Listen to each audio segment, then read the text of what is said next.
I'm Alina Serban, and this is Memory Lane Chicago. Stay with us. As a child, I moved back here from Germany, and I grew up on a farm in west central Illinois in the Mississippi River. Got an athletic scholarship, which paid for my tuition. I became a resident assistant, called an RA, and so I was in charge of a dormitory floor, and that paid for my room and board. And I got a summer job teaching rock climbing, which paid for my beer money and my dating money.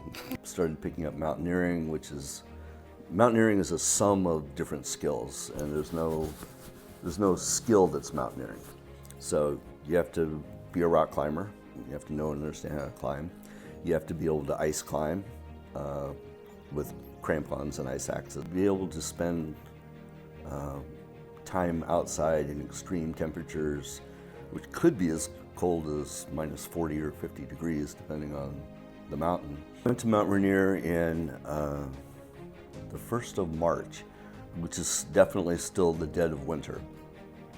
And it was to get prepared to go to Denali, which is one of the more serious mountains on earth that you could climb.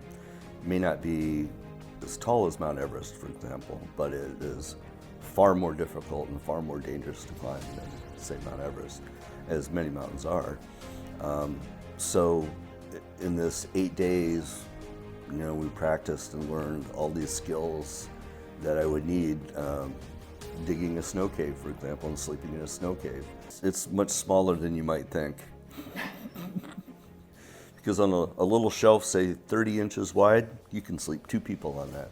Oh, wow. But it takes so much effort to dig a snow cave, so much effort that you just don't dig it any bigger than you have to. I'm walking across the snow, and there's just these tiny little pine trees, and I thought, those are really small little trees on this big mountain, until I realized that that's just the tops of the trees. The whole 50, 60, 70 feet of tree is underneath that in the snow, because the snow is really that deep.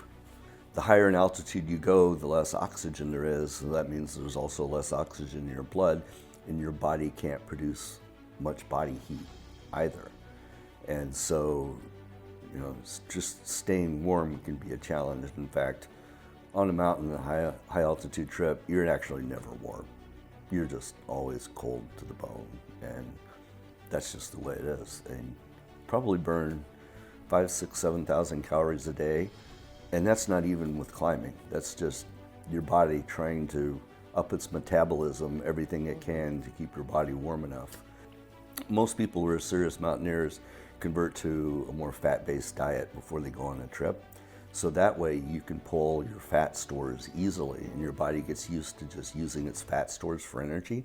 Sleep doesn't come easy when you're at higher altitude, and you kind of have that feeling where your eyes are closed and you're resting, and your body is relaxing, but you're still aware of everything going on around you all the time. You never think you actually fell asleep, but somehow it doesn't seem to affect your performance. Somehow your body recovers and gets to sleep, although you never completely fall asleep.